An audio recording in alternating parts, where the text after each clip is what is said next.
Just when I thought I was out, they pulled me back in. He's laughing his sick fucking ass off. He's a tight ass. He's a sadist. Okay, when I introduce you, I'm gonna say, this is a friend of mine. That means you're a connected guy. Now, if I said instead, this is a friend of ours, that would mean you were a made guy. A capiche? Boys, we're back in business. Our true enemy has not yet shown his face. Brother, you are going down. Hooah!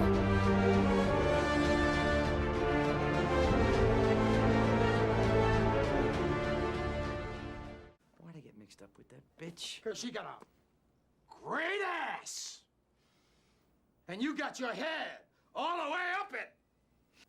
When I think of asses, woman's ass, something comes out of me. Hey there guys, this is Jeff aka 11 Bronson and welcoming you all back to my Al Pacino retrospective review series, the only video series on YouTube dedicated to reviewing every single one of Al Pacino's movies from his legendary career. And on today's episode we're covering the second movie that he did in 1995, or that was released in 1995 I should say. A revered classic by many. Before going into it, I have to say, for me, it was a film that really sort of had to grow on me a bit. Don't get me wrong, I've always liked this film. I've always liked it.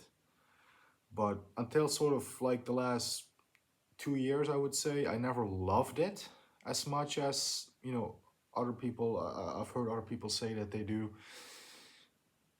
It's only in the last 3 or 4 rewatches, and certainly on this rewatch that I had now for the review, is where I was like, oh yeah, this movie is brilliant. This movie is a masterpiece. This is a fantastically well-made film, superbly acted by everyone involved. I'm of course talking about the 1995 Micheal Mann crime drama classic, Heat.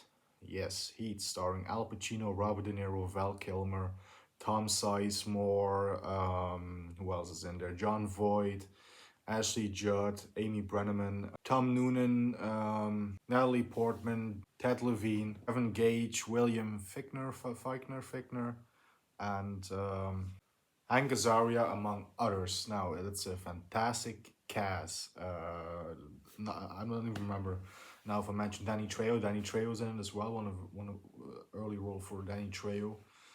Machete himself was in it. Yeah, like I said, fantastically well-made film, fantastically acted by everyone involved, and of course it is known as the film that finally brought Al Pacino and Robert De Niro on the screen together in the same scenes. They only share the screen twice, once in the middle of the movie and once in the end of the movie. But man, especially that scene in the middle. I can go on and on about that scene. I probably will a little bit in the conclusion of it, but enough with the preamble. Let's get into the review for 1995's Heat. Here we go. The plot of the movie goes as follows. Neil McCauley, played by Robert De Niro, leads a group of professional thieves bank robbers, taking down major several scores around Los Angeles. However, after the latest heist goes terribly wrong and ends up in homicide, Detective Vincent Hanna, played by Al Pacino, finds a clue and becomes obsessed with the case, determined to stop McCauley's crew. Hanna and McCauley are competing against each other in a deadly cat and mouse game. Although they are on different sides of the law, they still find huge respect and recognition in each other's troubled personal lives, and they understand each other's motivations. However, this won't make them hesitate to do whatever they can to win the battle between the two in this epic crime saga. It's a fantastic piece, wonderfully acted by all involved and masterfully directed by Micheal Mann, who had this idea for years and actually experimented with the material in a TV movie called LA Takedown. The themes and motives of the story are truly gripping and fascinating to watch thanks to the brilliant directing and acting. Al Pacino is on top form once again as Vincent Hanna, the unrelenting cop who won't let go of the hunt he's on. He's a master predator chasing down his prey, and he doesn't care who or what is going to get in his way to do it. Even the committed relationship he's in with Diane Venora's character he puts to the side for the thrill of the hunt, which leads to some fantastic and fascinating scenes between the two of them. Absolutely top stuff, and of course I would be remiss if I didn't mention the great moments in this where Pacino goes, quote-unquote, over the top, as people like to call it, where he has some brilliant shouting moments. Fun fact, a lot of those scenes play out the way they do because the Vincent Hanna character was actually chipping cocaine in the script. In the final edit, Micheal Mann cut these scenes out, but that's why the character is a bit unhinged, let's say, at multiple occasions during the film. Thought that was some fun trivia, not everybody might know. Robert De Niro was absolutely excellent in his role, as well as the master thief who knows the ins and outs about every score he takes and goes strictly by his playbook, and even if the slightest thing is off during a heist, he just calls it off.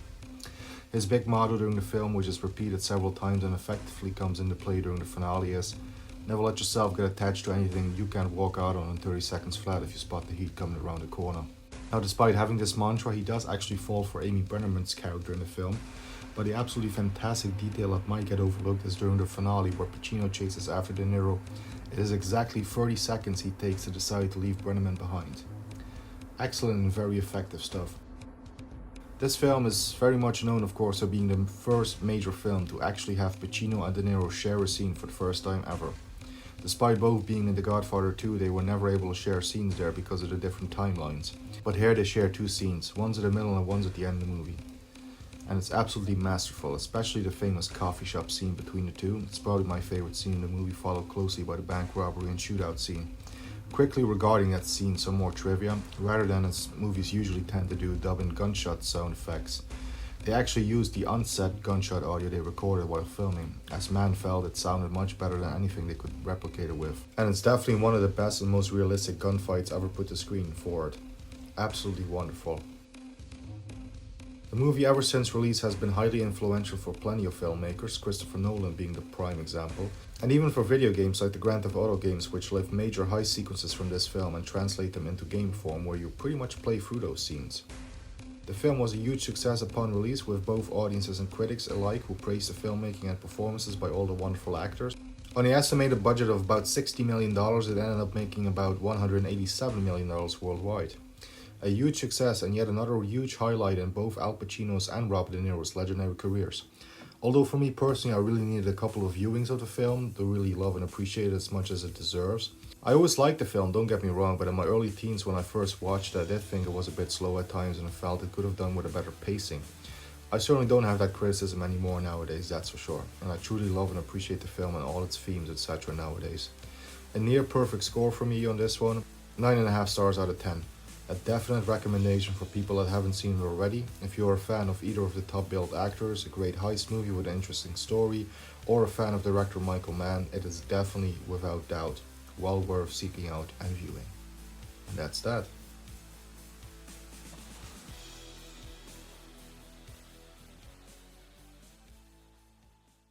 So there you guys have it. That was my review for 1995's Heat. Like I said, it's a fantastic movie.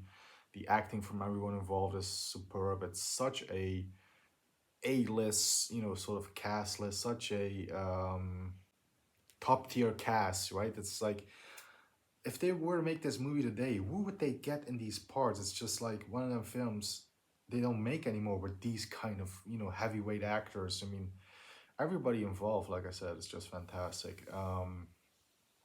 Yeah, the scene between Al Pacino and Robert De Niro in the middle, the coffee shop scene where they finally meet up for the first time. I can quote that scene, from beginning to end, any day of the week. I'm just gonna give a small excerpt of it, because I don't know if I will show clips of that in the review. There might be clips, but not with audio, maybe in the narration bit. But, the part where Pacino says, We're sitting here. You and I like a couple of regular fellas. You do what you do, and I do what I gotta do. And I know him face to face. If I'm there, I'm gonna put you away. I won't like it. But I'll tell you, if it's between you and some poor bastard whose wife is gonna turn to a widow, brother, you are going down. and then cuts to De Niro.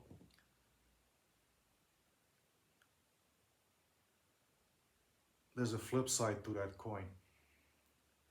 What if you do got me boxed in and I gotta put you down? Because no matter what, you will not get in my way. We've been face to face, yeah. But I won't hesitate. Not for a second. Maybe that's the way it'll be. Or, who knows? Maybe we never see each other again. And cutscene, it's fantastic. Yeah, like I said, it's a masterpiece. 9.5 stars out of 10 for me. It just a hair shy of being a 10 out of 10, flawless. Like I said, it's still, even after all these years where I'm sort of now like the pacing is okay and stuff, it's still at certain areas feels a little too slow for me. It used to be worse, like I said, way back in the day. I probably would have given it 7.5 or 8.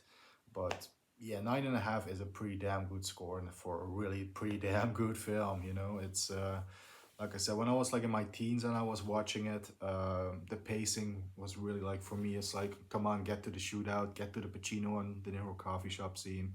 I don't care about the relationship stuff and stuff. That's me and as a teenager watching this movie. But now I love everything pretty much about this film. Like I said, there's still 1 or 2 scenes here and there where the pacing drags a little bit for me. But again, that's only very, very minor nowadays compared to how I felt about it, back in the day. So yeah, there you guys have it. That was my review for 1995's Heat. And yeah, like I said, it's a real full-blown masterpiece. Just shy of having a perfect 10 out of 10 score. Next week, on the next episode, we are going to be covering a film from 1996, which I do feel this one might get a lower score than some of the films we've covered recently. This is a film I've only really watched twice, so I'm about to rewatch this for the review. We'll see how I feel then on the recent watch of it, and when it's fresh on my mind, I'll record, of course, the review. And we'll see what score I'll give it. But going into this, I feel like this might get a lower score. It's not really a film that's too memorable or sticks out for me. Again, we'll see how I feel on the rewatch. Next week, we are taking a look at City Hall from 1996 with Al Pacino, John Cusack, and Bridget Fonda, directed by Harold Becker, who directed Pacino, of course, in his big comeback movie in 1989, Sea of Love. So yeah, the same director of Sea of Love teamed up with Pacino here for a political intrigue sort of drama where Al Pacino plays the mayor of New York City. So yeah, we'll be taking a look at this one next week. As always, thank you all for watching. I do hope you're all doing well. Stay safe and healthy. Keep punching, and we'll see you in the next episode. Hooah! Take care.